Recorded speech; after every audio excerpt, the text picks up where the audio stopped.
cantaré de la bondad de Dios. En mi vida ha sido bueno. Y en mi vida ha sido bueno.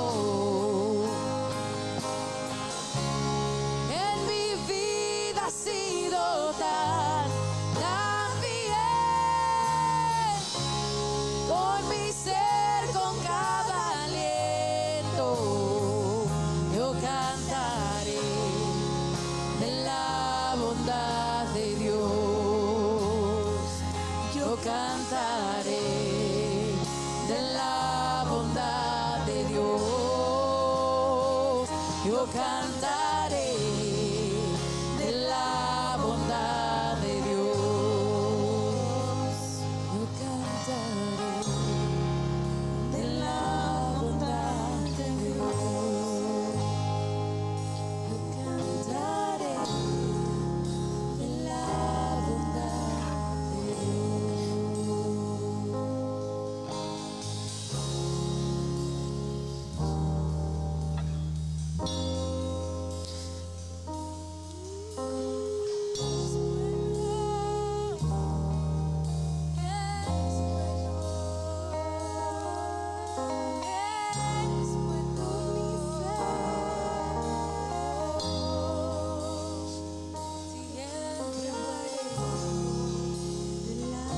Eres tan bueno, tú siempre bueno.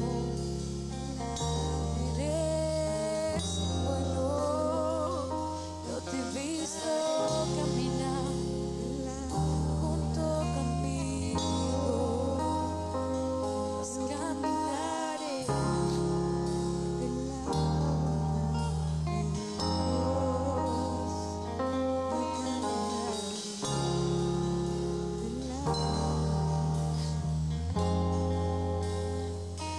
Yo cantaré de la bondad de Dios. Yo cantaré de la bondad de Dios. Yo cantaré de la bondad de Dios. Yo cantaré de la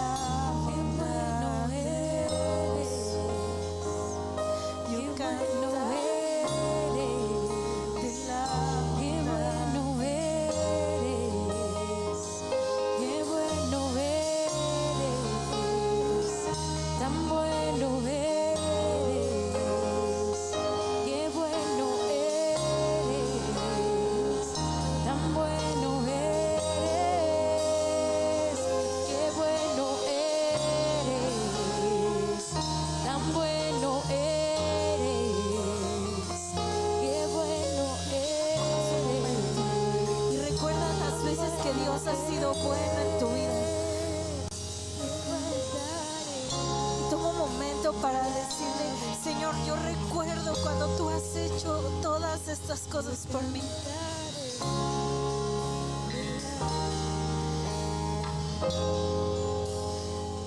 Tengo tu presencia totalmente consciente en mi vida, Señor. Porque tú siempre has sido bueno, bueno.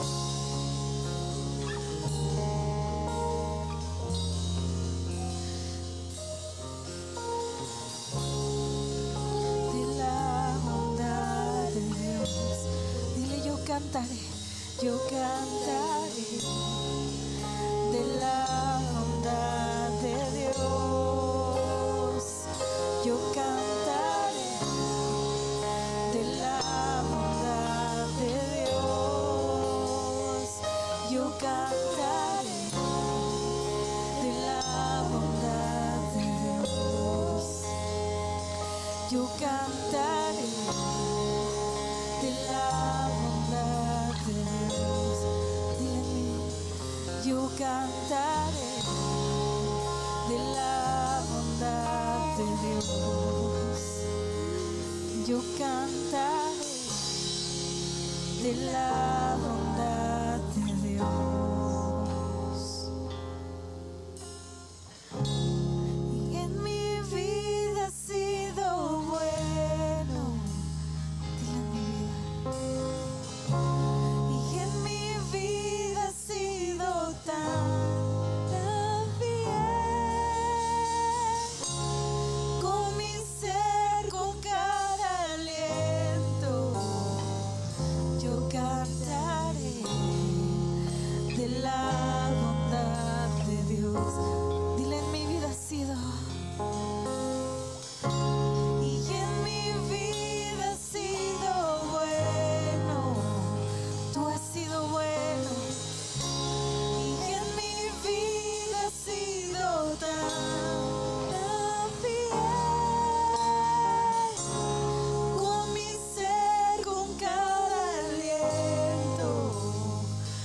yo cantaré de la bondad de Dios.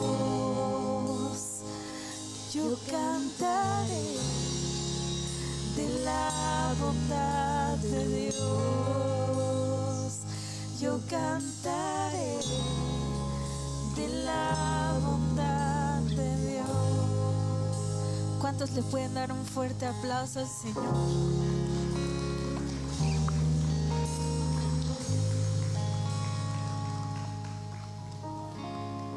Toma ahí tu lugar. Yo siempre lloro cuando comparto, pero no pensé que iba a llorar antes de compartir. Bueno, así es la vida. Y creo que, muchas gracias. Creo que una de las razones es como el pensar que cómo ha sido Dios en mi vida. Creo que todos podemos estar como en un espacio en donde podemos darnos cuenta de que Dios siempre es bueno con nosotros y que Dios siempre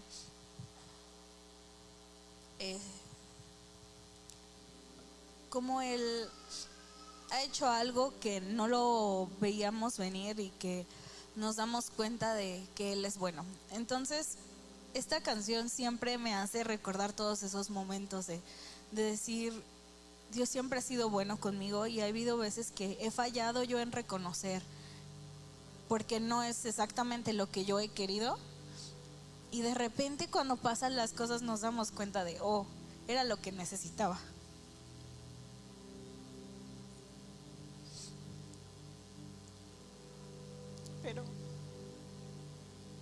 Y creo que eso es lo más padre de tener un Dios como el nuestro, que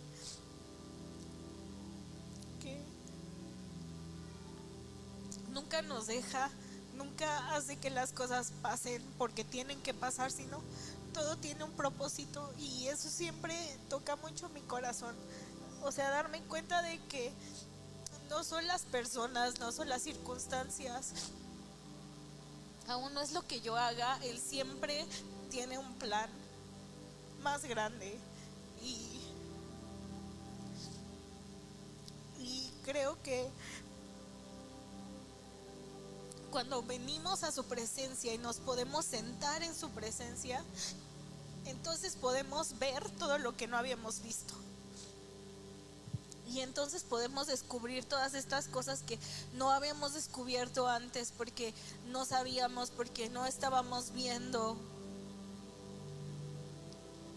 Y hay un momento en nuestras vidas donde nos tenemos que, son momentos en los que te sientas y solo eres un observador de todo lo que Dios ha hecho por ti. Y si no has tomado como un momento de tu vida para hacer eso, te urge. Porque ha habido como muchos momentos en mi vida en donde me he dado cuenta de la bondad de Dios, pero no es solamente porque me ama, sino porque Dios no te revela las cosas solamente porque te ama, es porque tú te sientas a ser espectador de su gloria. Y creo que esa es una de las cosas que más me gustó de la pandemia. Va a sonar súper raro, yo sé, pero en la pandemia hubo momentos en los que nos teníamos que sentar a solo ser espectadores. No podíamos hacer absolutamente nada. Y los que tuvimos la fortuna de poder tener un trabajo en la pandemia y tuvimos el privilegio de poder vivir una vida semi-regular a pesar de lo que estaba pasando, había momentos en los que aunque yo tenía internet, solamente me quedaba a ver la pared. Y era como, esa era mi actividad. Y creo que, y pienso cuántas veces se nos olvida esos momentos. Se nos olvida los momentos en los que no teníamos nada más que solo verlo a Él. Y se nos olvida que en esos momentos donde no teníamos nada más que solo verlo a Él, Él estaba ahí. y no nos reclamó porque no estuvimos antes, sino estaba emocionado porque estamos ahora. Y creo que en todas esas cosas, y cuando podemos ver cómo Dios es y cómo podemos ver en realidad su presencia y lo conocemos a Él de verdad, entonces empezamos a vivir la vida de una manera extremadamente diferente. Y entonces las malas noticias se convierten en buenas noticias porque estamos entendiendo de que no, mi vida no depende de una persona. Mi vida no depende de una situación, de un trabajo, de algo que yo pueda hacer. Mi vida depende y está conectada con la voluntad de Dios. Y en esta expectativa y en este sentarse a observar cómo Dios trabaja, es increíble lo que podemos aprender. Hace unas semanas fuimos a ver, ni siquiera ya me acuerdo, creo que fue el fin de semana pasado, fuimos a ver una película que se llamaba Robot Salvaje y terminé como ahorita estoy llorando, o sea, yo lloré 80% de la película, está buenísima. Ya la vieron, ¿verdad? Bueno, muchas personas puede ser que ya la vieron. Y hubo un momento que no es el momento más así de la historia, pero hay un momento en el que el robot se da cuenta de que lo que está haciendo no está funcionando, de que no se puede comunicar, que no sabe qué es lo que tiene que hacer, que no entiende cómo funciona. Y entonces el robot hace algo y se pone en su programación, así de tit, aprender. Y entonces se sienta el robot como en descanso a solo ver. Y cuando solo ve, aprende cómo hablan los animales, aprende todo. Porque no estaba dentro de su programación entender lo salvaje. Y muchas veces nosotros nos tenemos que sentar a aprender el reino. Porque no estamos entendiendo cómo funciona, tal vez. Estamos ahí, tenemos a Dios en nuestras vidas, venimos los domingos a la iglesia, pero hay veces que no estamos entendiendo cómo funciona. Porque tenemos ya una programación de cómo se tienen que hacer las cosas o cómo se tiene que mover nuestro mundo alrededor. Y en la contemplación encontramos su gloria. Y en la contemplación encontramos quién es Dios de verdad. Y en la contemplación podemos amar a los otros aunque sean unos canijos. Y en la contemplación podemos entender qué es el reino porque estamos sentados aprendiendo. La pastora decía hace ratito, yo te aconsejo que cuides tu relación con Dios. Que te sientes y tengas tiempos con Dios. No porque tienes que, sino porque quieres. Porque sabes que es tu lugar. Porque sabemos que es ahí donde tenemos que estar. Y porque en esa contemplación de quién es Él, es más fácil amar a otros. Porque cuando tú ves a Dios y tú lo conoces y tú conoces su corazón y tú sabes quién es Él y qué es lo que Él ha dicho, entonces hace más fácil que puedas encontrar algo de Él en otros. Algo de Él en donde sea que estés parado, en cual que sea tu circunstancia. En la circunstancia más feliz, en la más triste, en la más desesperante, en la más frustrante, porque estuviste contemplando y estuviste viendo a las personas. Hay algo que yo hago que yo sé que no es normal y no quiero que nadie me juzgue. Pero hay veces cuando cuando vamos a comer con personas como muy seguido, como que siempre como la gente come me causa mucha curiosidad. No de cómo mastica, o sea, eso no, sino cómo organizan comer. ¿Se han dado cuenta de esas cosas? Ahora todos se van a dar cuenta. Hay personas que tienen cosas muy específicas. Hay personas que no juntan su comida porque les da asco, pero hay personas que hacen otro tipo de curiosidades cuando están comiendo. Se comen las papas antes de la hamburguesa, o le echan limón a las papas, o hay personas que lo revuelven, pero solo 2 cosas, no todo. Hay muchas cosas, ¿se han dado cuenta?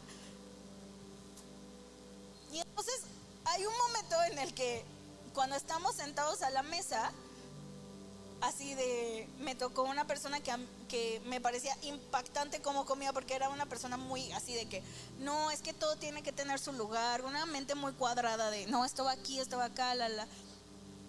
Y entonces cuando nos tocaba comer, me acuerdo que le servíamos y yo ya sabía que su comida no se podía tocar, porque era como de, no se toca porque a él no le gusta.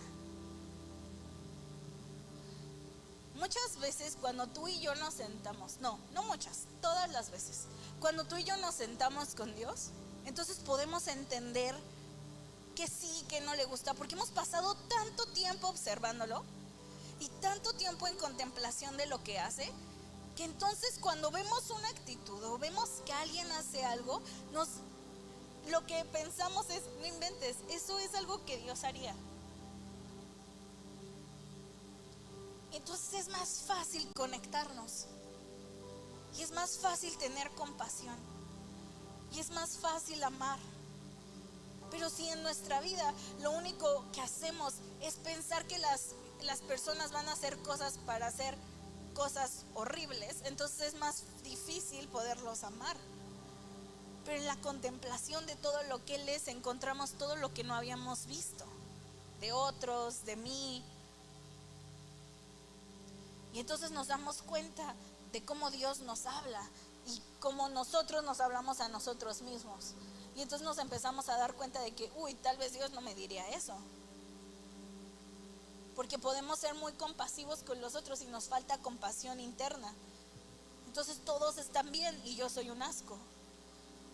Pero cuando nos sentamos en ese momento, entendemos que Dios siempre ve lo mejor.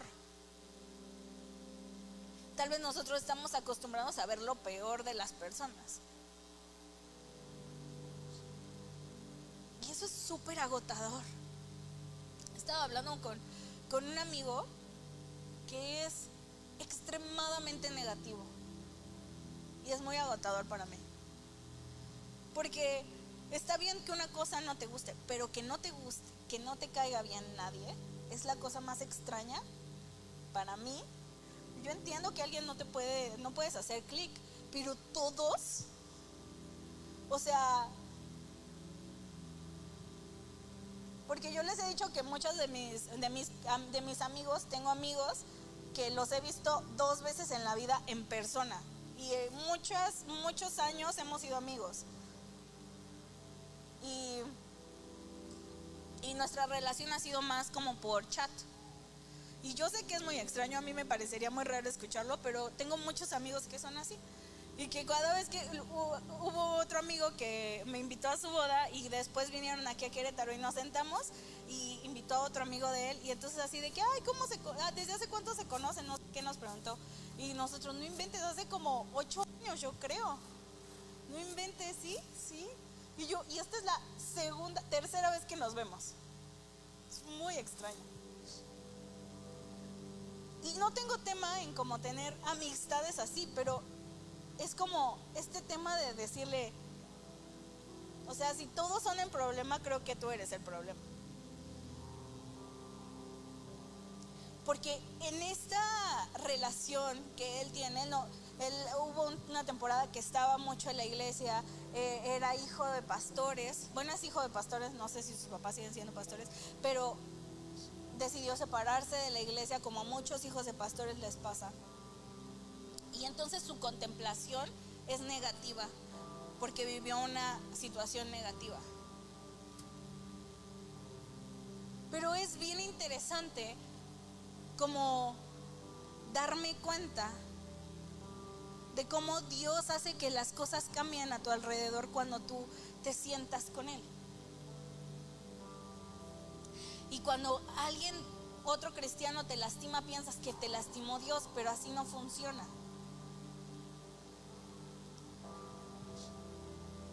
Y creo que es bien importante y bien interesante entender que nuestra relación con Dios va a crear un entendimiento también de lo que tenemos que hacer.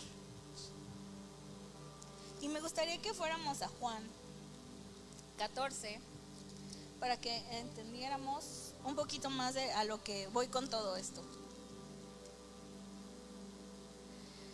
Y en Juan 14 se los voy a leer, pero también se los voy a como parafrasear para no leerlo todo porque es un poco largo, ¿no? Básicamente en el 14 dice que Jesús estaba con sus discípulos. Y entonces Él está hablando de que Él les va a preparar, que Él nos va a preparar un lugar, que Él se tiene que ir para prepararnos un lugar.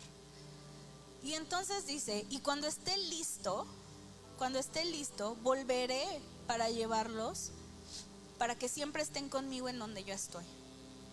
Y en el 4 dice, ustedes conocen el camino que lleva hacia donde yo voy. Y en el 5 dice, no, Señor, no conocemos, dijo Tomás. ¿No tenemos ni idea de a dónde vas? ¿Cómo vamos a conocer el camino? Y entonces Jesús le contestó, yo soy el camino, la verdad y la vida. Y nadie puede ir al Padre sino por medio de mí. Si ustedes realmente me conocen, también sabrían quién es mi Padre. De ahora en adelante ya lo conocen y ya lo habían visto. Y Felipe le dijo, Señor, muéstranos al Padre y quedaremos conformes. Y Jesús respondió, Felipe, he estado con ustedes todo este tiempo y todavía no saben quién soy. Los que me han visto a mí, han visto al Padre. Y así, ¿cómo me pides que les muestre al Padre? ¿Acaso no crees que yo estoy en el Padre y el Padre está en mí? Las palabras que yo digo no son mías, sino de mi Padre. Quien vive en mí y hace su obra por medio de mí, solo crean que yo estoy en el Padre y el Padre está en mí, o al menos crean por las obras que me han visto hacer. Y les digo, la verdad, todo el que crea en mí hará las mismas obras que yo he hecho y aún mayores, porque voy a estar con el Padre y pueden pedir cualquier cosa en mi nombre y yo lo haré, para que el Hijo le dé la gloria al Padre. Es cierto, pídanme cualquier cosa en mi nombre y yo lo haré. Y creo que aquí es muy interesante como ver esta relación de Jesús con sus discípulos. Y ver cómo Jesús, cuando está platicando con sus discípulos y les dice, pues claro, porque ustedes saben a dónde me voy a ir. Y entonces yo voy a ir, les voy a preparar un lugar. Y cuando se los prepare y esté listo, entonces regreso y les empieza a decir como que todo el plan. Y ustedes ya saben dónde, ¿no? Entonces, para que lleven a la gente. Y yo creo que, o sea, tomemos en consideración que son 12 discípulos. Y 12 de 2 dijeron, ¿qué? Y todos los demás yo creo que le hicieron como mis alumnos me hacen a mí. ¿Dudas? No. Ninguna. ¿Preguntas? Bueno, vamos a practicar. 4, 2, 3. Y cuando los llamo así, ¿qué pasó? Es que no entendí. No, pues está tremendo. Pero lo que yo siempre les pregunto es lo siguiente, porque si tú les haces, tienes que ser preciso cuando eres maestro yo creo que de lo que sea. Con las preguntas que vas a hacer, tienes que volverte en un experto en preguntas. Porque si tú les preguntas, ¿qué no entendiste? Te voy a decir, nada, no entendí nada. Entonces, cuando me di cuenta de que esa era la respuesta universal del alumno, me di cuenta de que entonces yo tenía que cambiar la pregunta. Y la pregunta que ahora les hago es, ¿qué sí entendiste? De todo lo que yo expliqué, hubo una cosa que entendiste. ¿Cuál entendiste? Pues entendí que, yo sé, no estás sordo, no estoy loca. Si entendiste algo, solo hay que hacerle la pregunta de qué entendió. Entonces lo que pasa aquí es que Jesús sí era un maestro, entonces por ser un maestro él era un experto en hacer preguntas. ¿No sabes qué camino? Entonces hace la pregunta. Entonces, ¿qué no me conoces? Yo soy el camino, la verdad y la vida. Entonces sí sabían el camino. Porque el camino era entender quién era Jesús. Porque para entender a Jesús entendías al Padre. Y cuando entendías al Padre, entendías para dónde tenías que ir. O sea, Jesús es el camino, la verdad y la vida. Y entonces ellos hacen otra pregunta. El segundo discípulo, que parecería, ay, ¿por qué hacen esas preguntas? Pero hacen esas preguntas porque tú y yo tendríamos esas preguntas. Y sin esas preguntas, Jesús no hubiera contestado lo que nos tiene que contestar a nosotros. Porque si a ellos, que vivían una cultura de Dios día, tarde y noche, y ellos vivían y respiraban a Dios, no entendieron, ¿qué podemos pedir nosotros? Las preguntas no era porque ellos eran tontos. La pregunta era para que nosotros fuéramos contestados miles de millones después. Entonces, ¿nos puedes enseñar quién es el Padre? ¿Qué? Yo soy. Lo que yo hago, lo hace el Padre. Yo no hago nada. Todas las palabras que yo digo no son mis palabras, son las palabras del Padre. Y entonces cuando Jesús contesta la pregunta, después de contestar la pregunta viene un reto. Y así funciona cuando tú das clases. Si algún día te quieres meter al mundo de ser maestro, va a ser algo así. Te van a hacer preguntas, vas a hacer preguntas. Y después de hacer preguntas, bueno, creo que en todo en la vida, ahora que pienso, dar terapia es algo así. Me hacen preguntas, le hago preguntas de la pregunta que me hicieron. Y entonces después de eso les doy un reto. Y entonces el reto es el siguiente. Y le dice, lo primero que tienes que hacer es entender que todo lo que yo hago te lleva a entender una parte del corazón del Padre. Número 1. Y segunda cosa, todo el que cree en mí hará las mismas cosas que yo he hecho y aún mayores, porque yo me voy a estar con el Padre, pero ustedes son embajadores de lo que yo ya hice. Y entonces cuando ustedes hagan todas estas cosas van a ser mayores porque son más. Y cuando Dios dice esto, ¿qué es lo primero que piensas? A ver, piensa, cuando Dios te dice, ¿cuáles son las obras de Jesús? Cuando Jesús dice esto, ¿cuáles son las obras de Jesús que nosotros haremos mayores? Sanar enfermos, amar a la gente, ¿qué más?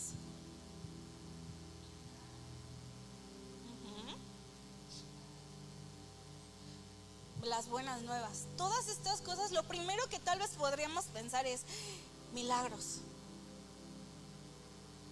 Jesús hizo todos. Me acuerdo que cuando era adolescente y leí esto con una amiga del momento y pensábamos así como de no inventes, o sea, vamos a caminar en el agua. O sea, esa es la visión. Que son mayores cosas. Y ahora que ya soy grande, entonces pienso que las mayores cosas, los milagros eran ahí como de, eso no es lo importante. Una experiencia, ándale. Una experiencia. Cualquier cosa. Lo que era en realidad importante era el tener la conversación con Jesús. Es que Él te preguntara, ¿qué quieres que haga? Que alguien te abrazara cuando nadie más lo quería hacer. Que alguien tuviera compasión de ti cuando todos te ignoraban. Porque en nuestra vida lo que queremos, constantemente estamos muy al pendiente de estas cosas inmensas. De estas situaciones que son como de wow, lo hizo, lo logró. Y entonces como estamos muy a la expectativa de estas expresiones fuertes o como fuertes de lo que Dios hace, entonces no nos damos cuenta de que las cosas que podrían parecer chiquitas son las más importantes. Entonces cuando Dios dice mayores cosas que yo haré, entonces a mí me lleva a pensar otras cosas. Y a mí me lleva a pensar que mayores cosas que yo haré, significa, esperen, hice una lista. Significa que eso significa caminar más millas, orar más, tener más compasión, crear más lugares seguros, perdonar más, tener más amigos, caminar para encontrarte con personas que nadie estaba buscando y juzgar mucho menos, amar todavía más, ser compasivo, escuchar. Eso para mí es hacer más cosas, más obras que yo haré. Pero cuando en nuestra vida se cierra la experiencia, la experiencia es el milagro, la experiencia es la profecía, la experiencia es leer la Biblia más, la experiencia es entonces lo que Jesús vino a hacer es crear relación. Si tú puedes leer la Biblia y tú puedes entender el corazón de Jesús, Jesús tomaba momentos solos y de eso no hay un registro de que pasó más que una o dos veces. Sí, creo que solo una, pero que el pastor me corrija, en el desierto. Y todas las otras, porque eso no era lo importante, 2 y en el Getsemaní, ya me acordé. Pero lo que Jesús vino y lo que Él quería hacer al estar con las personas era que nosotros entendiéramos la relación.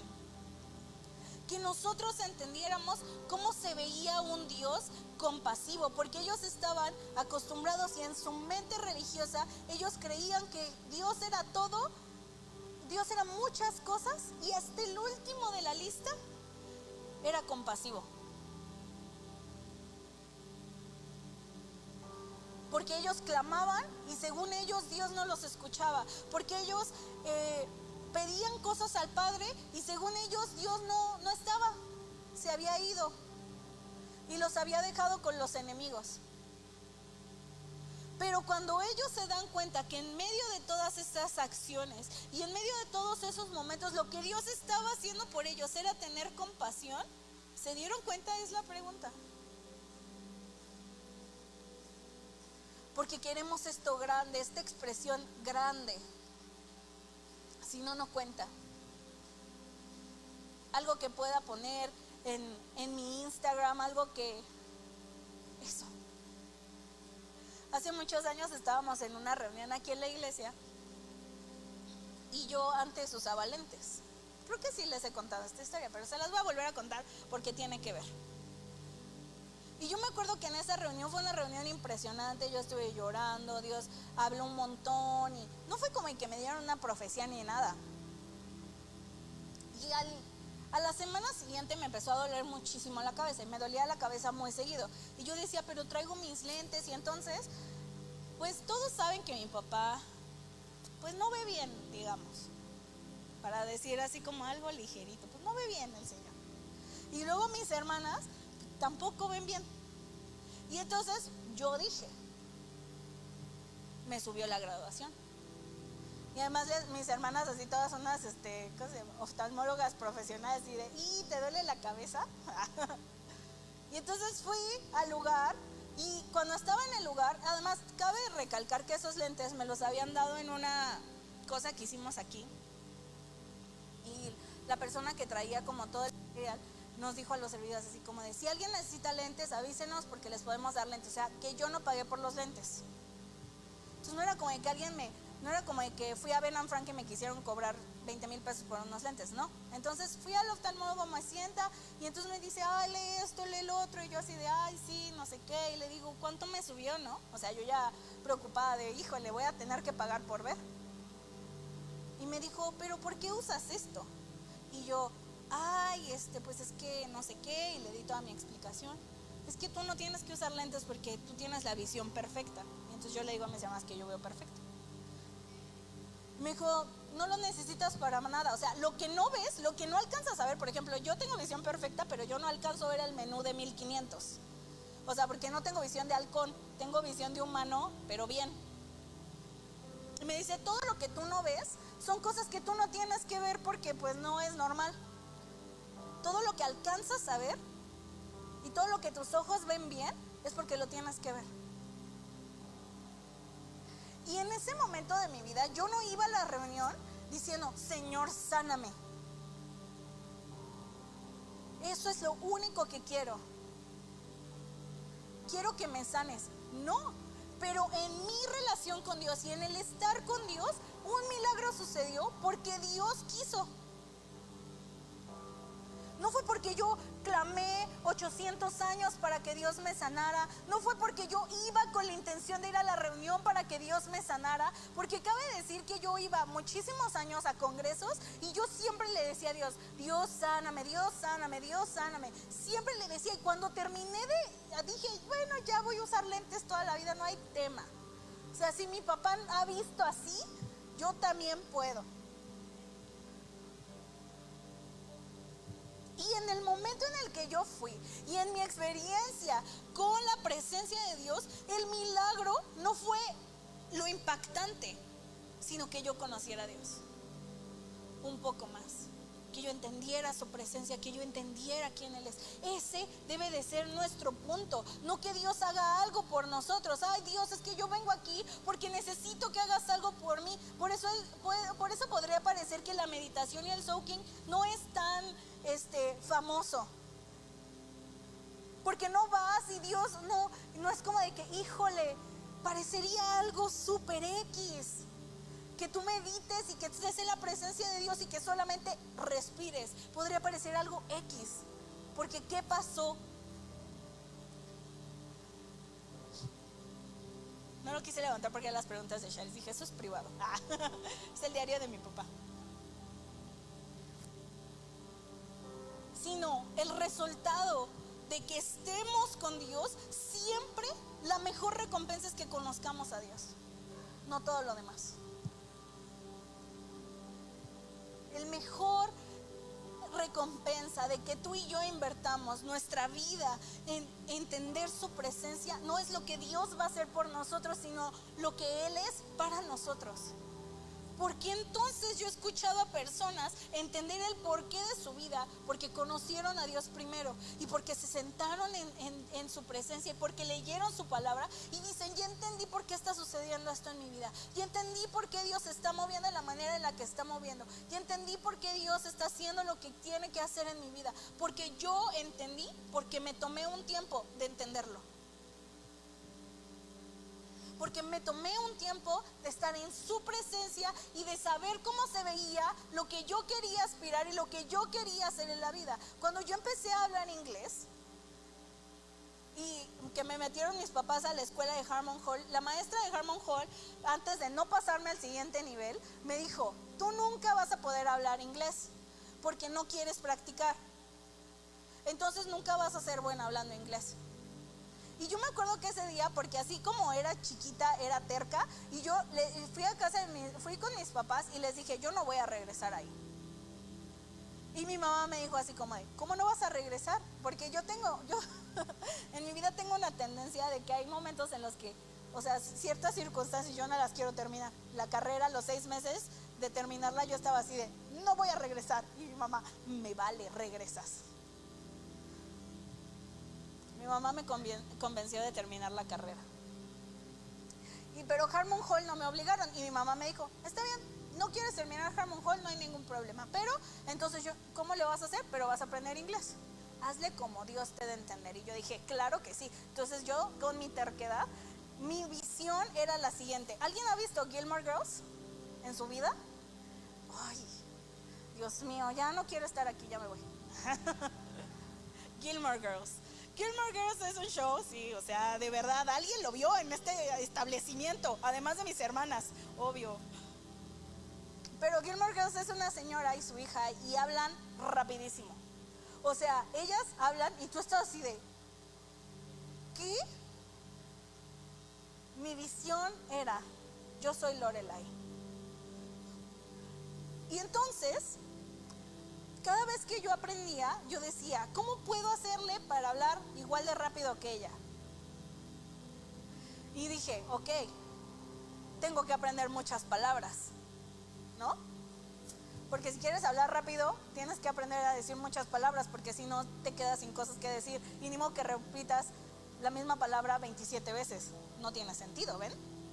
Tenía que aprender muchas palabras. ¿Cómo aprendo muchas palabras? bueno, puedo escuchar música, puedo ver más Lorelai, puedo leer. Entonces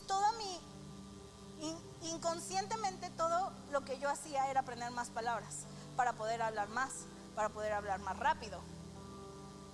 Y entonces cuando me fui a vivir a Estados Unidos conocí una señorita que yo la denominé la Lorelai Gilmore de Carolina del Norte, porque yo te juro que me sentaba con ella, estuve una semana conviviendo con ella y yo me sentaba y yo decía, ¿cómo le hace? O sea, no le entiendo nada. O sea, me tengo que hiperconcentrar para entenderle. Y entonces terminaba de hablar y yo estaba nada más como apreciando cómo hablaba. Y me decía, ¿verdad? Y yo, no tengo idea de qué dijiste. Pero tenía pase porque soy mexicana, ¿ven?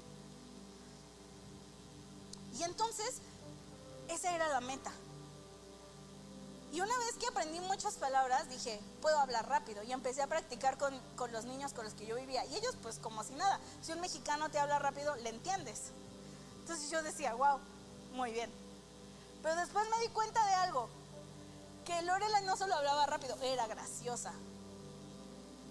Y yo, en español, soy graciosa. Yo lo sé. Y porque soy graciosa. Pero yo soy graciosa. Y yo decía, yo cuando empecé a hablar inglés, yo no entendía cómo ser graciosa. Y yo les decía, te juro que en español soy súper graciosa. El día que yo pueda ser graciosa en inglés, verás. Y decía, ¿cómo puedo ser graciosa y sarcástica? Y entonces la meta cambió. Y la meta era, bueno, ahora entonces significa que todo lo que yo tengo aquí, todas las palabras que yo en mi mente formulo en español, tengo que ver una manera en la que pueda expresarme de la misma manera, pero ahora en inglés. Y entonces la meta fue esa. Y de ahora mis alumnos, muchas veces yo según hablo normal. Pero hay veces en mi clase que yo estoy así de que si no les explico ahorita, no les va a dar tiempo porque requieren muchísimo tiempo para hacer una cosa. Y entonces les explico las indicaciones y le pongo velocidad Lorelai. Y me di cuenta de algo, que no funcionaba. Y entonces tenía alumnos que me decían, es que no te entiendo porque hablas muy rápido. Y yo, estoy hablando normal. Entonces me di cuenta de que tal vez la manera en la que yo hablaba tenía que cambiar, porque ya había alcanzado la meta que yo quería. Yo ya puedo ser sarcástica y puedo ser graciosa en inglés y puedo hablar rápido, pero la gente no me entiende. Entonces, tuve una mamá que fue a la escuela y fue a reclamar porque decía, es que la maestra habla muy bien inglés y habla muy rápido.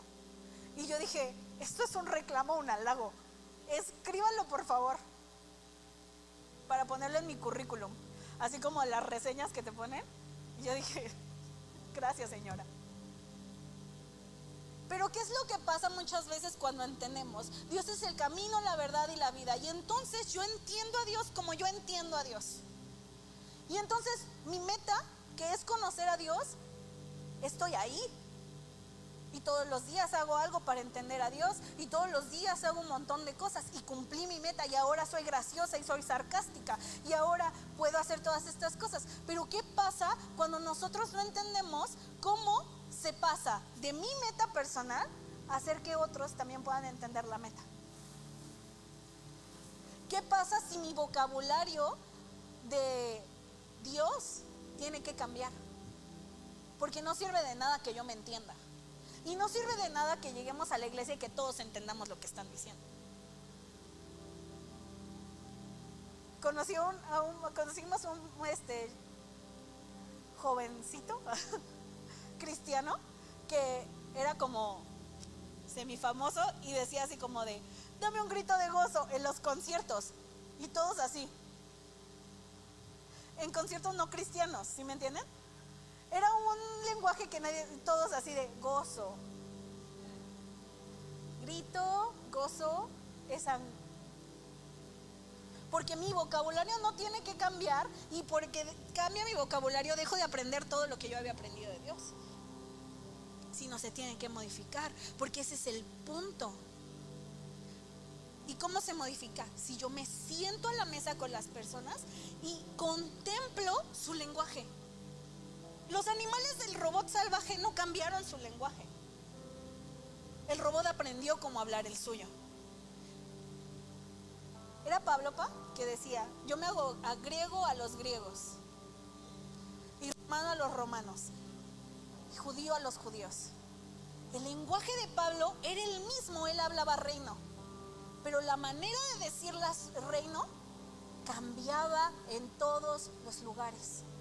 La palabra evangelio, ¿sabían que es porque la palabra evangelio la usaban los romanos para anunciar el nuevo reino de un nuevo emperador? Y entonces Pablo lo usó, y los discípulos lo usaron para hablar del evangelio de Dios, porque estaban anunciando que iba a haber un nuevo rey. Entonces ellos no modificaron la verdad, usaron las palabras de las personas con las que ellos estaban para hacerlos entender qué era el reino de Dios. Buenas noticias, el evangelio, el reino de Dios y nuevo rey. Entonces ellos decían: nosotros conocemos el evangelio. Lo ponen en las placas. Ya entendí quién es Jesús. El lenguaje no cambió, cambió la manera de decir. Entendemos cuál es. Jesús es el camino, la verdad y la vida. Mayores cosas que Él haremos. Entonces significa que me tengo que sentar a contemplar a las personas. De nada sirve que digamos verdades hirientes, porque es la verdad. Porque así lo dice. ¿Eres judío? ¿Naciste antes del Antiguo Testamento? ¿Hablas hebreo? ¿Sabes de la cultura? Ay, no. Bueno. No, solo preguntaba. ¿No? Nos sentamos, la verdad sigue siendo la misma, pero mi compasión es diferente. Porque yo voy a hablar tu lenguaje, porque es necesario. La gente llegaba a Jesús, pero Jesús iba por las personas también. Y si Jesús no hubiera dado un paso para decirle a los discípulos: ven tú, sígueme, ven tú, sígueme, ven tú, sígueme, ven tú, sígueme, no hubiera habido evangelio, porque los que compartieron el evangelio a todas partes del mundo fueron los discípulos. ¿Y quién los buscó? Jesús. ¿Y quiénes siguieron su relación con Dios? Los discípulos. Jesús, Dios, ya te buscó. Ya te buscó, estás encontrado. Y luego es que yo me siento y las personas tienen que entender lo que yo quiero decir cuando Dios les dice que Dios las ama, pero yo los odio por los errores que están cometiendo. ¿Esa es la manera? ¿Por qué no somos traductores del dolor de las personas? Jesús era un experto en eso. El problema no es el problema. Ayer en mi penúltima clase del diplomado, aplausos por favor, me queda una clase para el diplomado, bendito sea Dios. Y entonces hablábamos de cómo el síntoma, de hecho de eso se trató como mi ensayo final. El síntoma no es el problema ni es la enfermedad. El síntoma, la demostración del dolor es otra cosa. Y muchas veces como cristianos pensamos que el dolor de las personas y cómo reaccionan ante nosotros es un asunto personal. Es que no le caigo bien. No, es que puede ser que como yo me acerqué no fue el indicado porque le recuerda algo. Porque le recordaste cuando una vez estaba y qué hizo y le recordaste a eso. Pero si nosotros nos acercamos en contemplación y escuchamos no para responder, sino escuchamos porque me importa, entonces mi lenguaje cambia, porque entonces yo entiendo, ok, esta es la manera en la que tú te comunicas.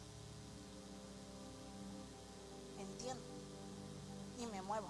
Y mayores cosas que Él haremos, porque entendimos la contemplación, no solamente de su presencia, sino nosotros tenemos como cristianos que ser expertos en la contemplación de todo.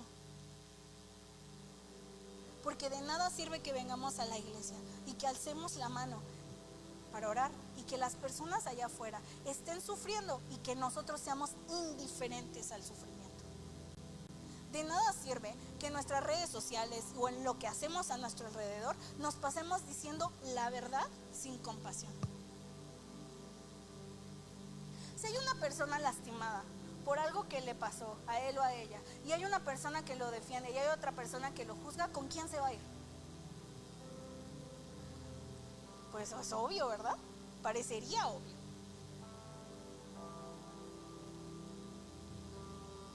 Entonces, a ti es a la primera persona que tus amigos le tienen que llamar cuando se sientan mal porque hicieron algo mal. Y que cuando cometieron un error, tú seas el lugar seguro que ellos se encuentran. Porque lo quieren decir, pero no quieren que nadie los juzgue, que los vea mal, que los piense mal. Pero tú eres un lugar seguro. Entonces yo te voy a contar a ti porque yo sé que tú no vas a cambiar conmigo por lo que te voy a decir.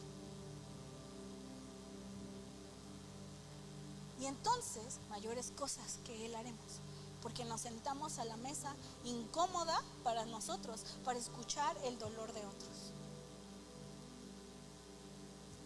¿Qué les parece si nos ponemos de pie?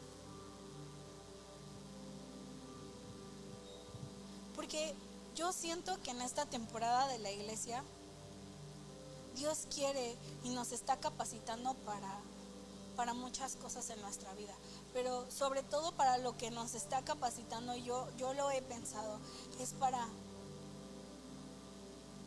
porque Jesús no solamente hizo milagros y platicó, Jesús murió. Y si mayores cosas que Él haremos significa que tenemos que morir. Entonces, yo en esta temporada de mi vida y esta temporada de la iglesia es algo que he sentido mucho, o sea, que Dios está llevando a la iglesia a este proceso de poder morir y de poder entender a Dios, para que nosotros, las personas que lleguen a la iglesia, no solo vean a este lugar como una iglesia, sino la vean como un lugar seguro. Pero para que ese lugar seguro funcione, tiene que haber gente a su alrededor que pueda ofrecer eso. O sea, no solo es el trabajo de los pastores o de los líderes, sino es el trabajo de todos los que estamos aquí. Y no solo esta iglesia eleva, sino todas las iglesias. Entonces, yo siento que Dios en nuestra iglesia va a estar empezando a acercar a ciertas personas muy específicas para que su dolor se convierta en nuestro dolor. Para que nosotros no nos dé flojera alzar la voz por las personas. Y para que no sintamos como no es mi asunto, sino que podamos entender que todos los asuntos que hacen sufrir a las personas son nuestros asuntos, porque a Dios los hace sufrir. Entonces, ¿por qué no cierras ahí tus ojos? Y dile: Señor, yo quiero hoy ser un instrumento de amor, de compasión. Yo quiero hoy, Señor, sentarme en la contemplación de lo que pasa a mi alrededor y entender quién tú eres, porque entiendo a los demás. Quiero aprender un poco más de ti porque puedo observar. Ayúdanos, Padre, a que cuando nosotros hablemos palabras que vienen de tu boca. Que cuando nosotros podamos ayudar a alguien, no sean nuestras palabras o nuestra inteligencia o nuestra sabiduría, sino que seas tú en nosotros, porque tú haces un mejor trabajo que nosotros. Porque lo que nosotros hacemos es temporal, pero lo que tú haces es eterno. Te pido que la semilla que hoy tú has puesto de tu palabra, Señor, no caiga en tierra seca, sino en tierra lista. Y que esa semilla dé fruto en nosotros y en muchas más personas, Señor. Gracias por lo que tú eres y por lo que tú haces, y porque hoy tú nos muestras una parte más de tu corazón. En el nombre de Jesús.